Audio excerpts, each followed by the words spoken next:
आज चैत्र शुक्ल पंचमी, लक्ष्मी पंचमी.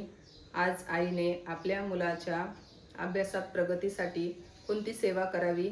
चैत्र नवरात्रामध्ये आपल्या कुलस्वामिनीला प्रसन्न करण्यासाठी कोणती सेवा करावी?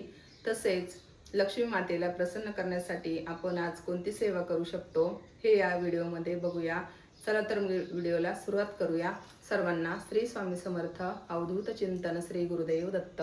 आज ललिता पंचमी. ललिता पंचमी म्हणजे काय?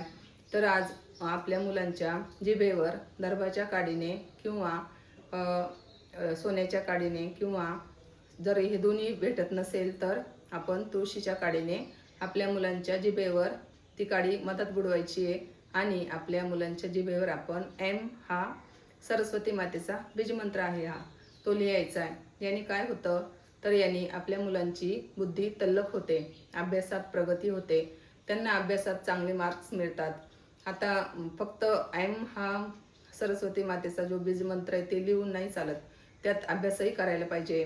आपल्या मुलांना आपण सरस्वती मातेचं जे काही स्तोत्र आहे, अजून प्राज्ञविवर्धन स्तोत्र आहे, अजून गणपती स्तोत्र आहे, अजून गणपती अथर्वशीर्ष आहे, हे सर्व आपल्या मुलांच्या अभ्यासात प्रगतीसाठी दिलेले आहेत बघा.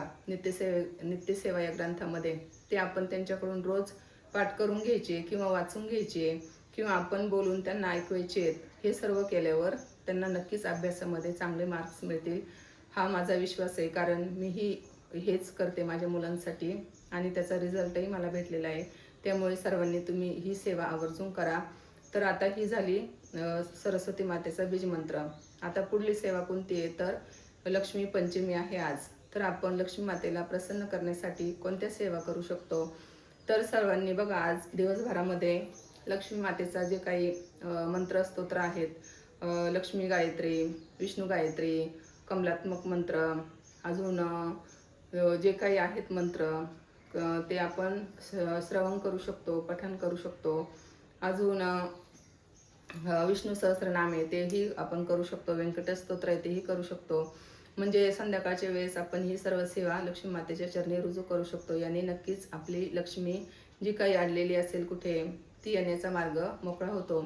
अजून आपण काय करू शकतो, चैत्र नवरात्र आहे बघा. आता चैत्र नवरात्र चालू असल्यामुळे आपण आपली कुलदेवीला प्रसन्न करण्यासाठी दुर्गा सप्तशती या ग्रंथाचा पाठ हा नक्कीच करावा. 1 करा, 7 करा, 14 करा, पण नक्की करा. कारण आपण आपल्या कुलाची जी माता आहे, आता समजा माझी कुळ तुळजाभवानी आहे, तुमची रेणुका माता असेल, कोणाची महालक्ष्मी माता असेल, जी काही म्हणजे तुमची कुळाची देवी आहे, तिला प्रसन्न करण्यासाठी आपण दुर्गा सप्तशती या ग्रंथाचा पाठ करणे आवश्यक आहे.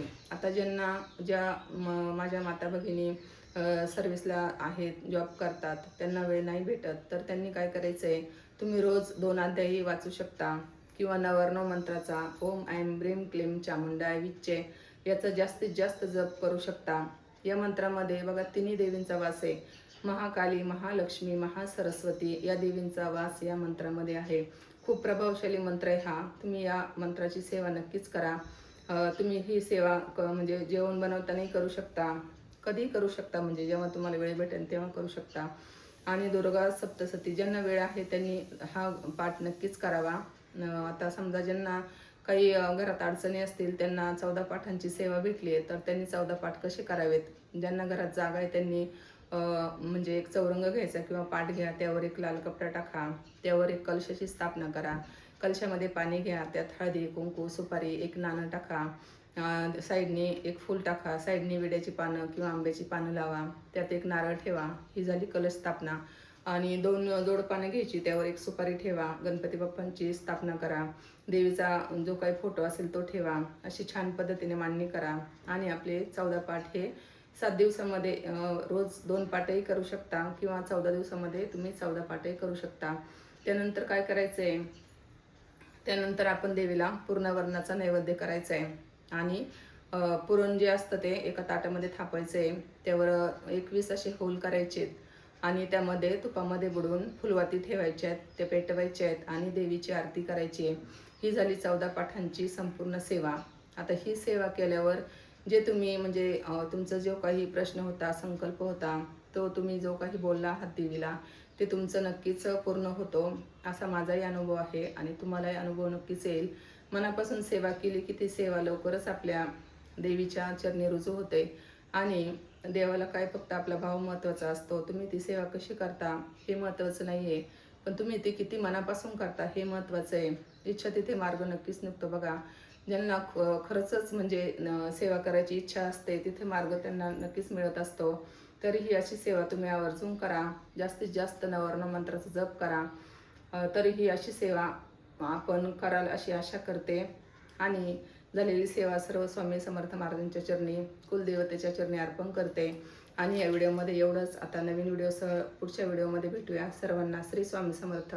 अवधूत चिंतन. श्री गुरुदेव दत्त.